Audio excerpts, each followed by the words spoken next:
Nathan Adel here with the Fast Lane car, and behind me is the 2014 Mazda 3. Question is, does it drive as good as it looks? Find out next.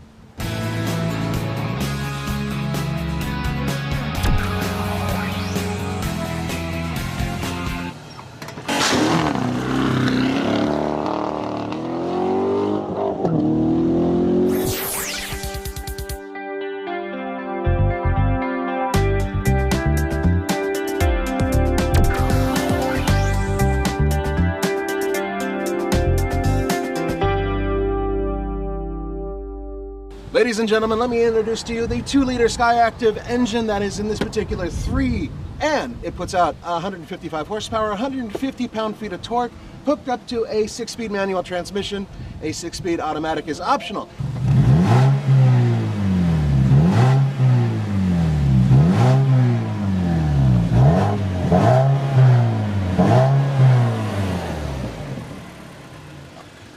It kind of wants to keep me from revving it too hard. It sounds okay. I bet you the 2.5 sounds a lot better. So we've got the 2-liter Skyactiv G, which is 155 horsepower, and the 2.5-liter Skyactiv G, which is the exact same engine scaled up proportionally, which is 184 horsepower. And is that the same engine that's used in the Mazda 6? It is the same engine that's in the Mazda 6, the same engine that's in the CX-5. So if you liked those cars, you'll like this even more because it's lighter. Now I know what you're thinking. This probably isn't the best color for this car, and you're absolutely right. The reason we chose it is because the name. It is Titanium Flash Mica. That's right, just like Roman's name. He wanted that because, well, he likes that type of thing. But you can still tell that this is a beautifully styled vehicle. Completely different than the vehicle it replaces.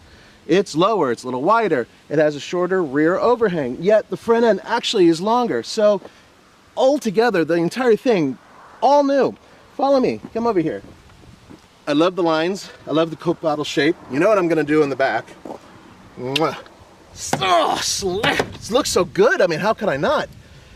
What's really cool though is this car is built on a very expensive type of suspension. That's right, underneath, right down there, is a multi-link rear suspension. Most cars in this class don't have that. A lot of them have a beam of some sort, something that is, well, cheap to put in.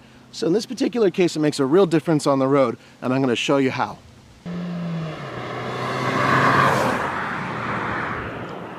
This is a car that is built for efficiency, but at the same time, damn, it's fun around the corners because you still have the multi-link rear suspension. You still have this excellent balance.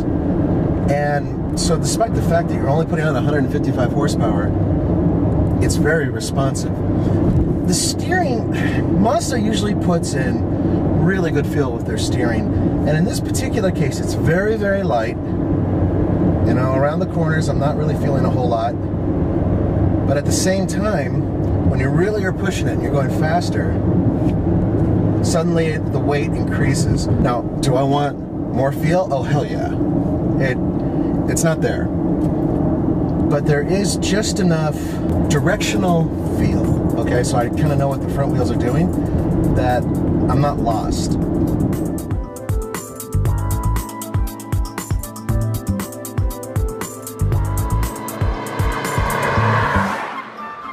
Base price for the 2-liter, which is the base model, starts at $16,945.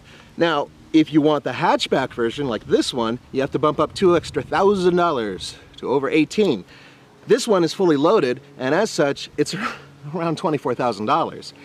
Now, to put that into perspective, a loaded Toyota Corolla, fully loaded, is around $19,220. So, if you think about the other competitors, we're talking Civic, Elantra, Focus, God, so many other ones, like the Dart even. This car suddenly starts to look a little murky in terms of the financial requirements. However, remember, there is a ton of content in this vehicle. We're talking a lot of computer power right here.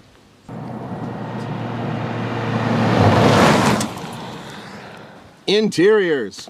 For years, Mazda's been mediocre or even lukewarm when it comes to designing interiors. They've always seemed to be just a sea of black and dark and hard plastics and nothing too terribly inspiring. They have improved. There are soft touches here and there, especially on the door panels that I happen to notice. That way my elbow doesn't feel like it's falling off. I give Mazda a lot of credit for making a system that's so easy to use. This has what's called the commander, and similar to other systems, it's a knob.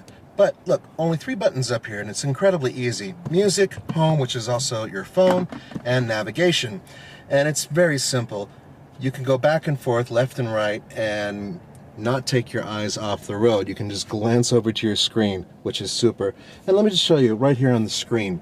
I hit the left button, there's your music. Center button, communication, also it's your main menu. And you can easily scroll through it. It's just that simple. And then over to the right, navigation. So you can do this by feel. And then everything is intuitive and easy and very, very simple. Yeah, so the infotainment system on this is our completely ground up new Mazda Connect system.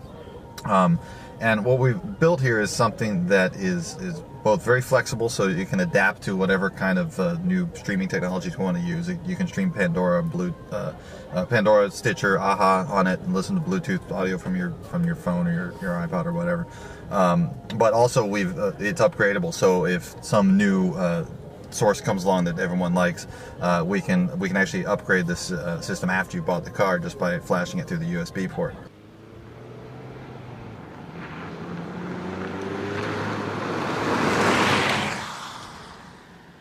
Kyle and I are of 2 different opinions about this thing. I think it's pretty cool the way it is, but he says that it looks like it can be removed and torn off. It's relatively strong in there. I get what he's saying, but at least the size of the screen is awesome. Interesting.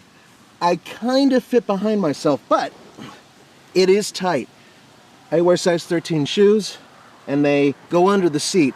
But once I'm back here, quite frankly, it takes effort to take the feet out and get out of the car. Headroom is a little tight back here too. So it is comfortable, but if you want more room, look elsewhere.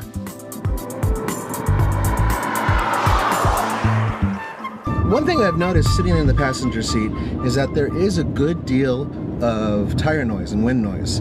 It's not as noticeable when you're driving it, especially if you're having a good time, but once you sit down and you're just listening, you can really hear it. So as great as this car is, yeah, could use a little bit more sound deadening.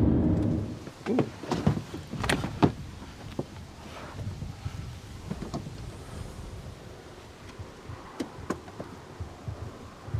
Okay, tell me when you're ready. There we go. Yes, I kind of fit if I'm willing to do a half-angled yoga position. And the reason why is because this is actually rather low, the roof line. That's partially for aerodynamics and the fact that it looks friggin' cool. But there is quite a bit of space here. It seems like it's a little bit bigger than the Mazda 3 that it replaces. And underneath my tush is a donut, so it's not a full-size spare tire.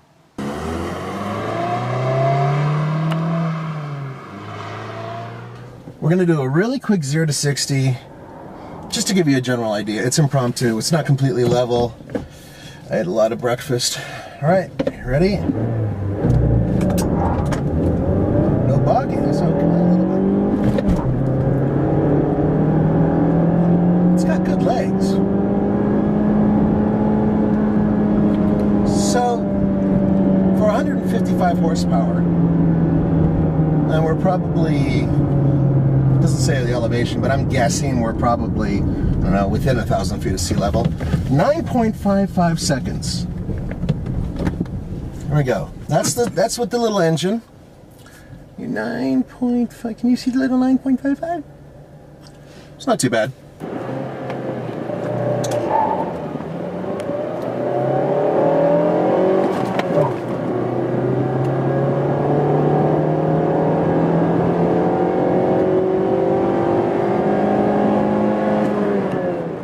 Bet you're wondering whether TFL Car recommends to buy it, lease it, rent it, or forget it. And you know what I'm going to say? Hold your horses, folks, because we want to get this thing up to Colorado and really give it a test and drive it for more than a couple hours. This is a fun little car. I can't wait to get it into Denver, Colorado and really mess with it. For the Fast Lane Car, this is Nathan Odland saying, see you next time.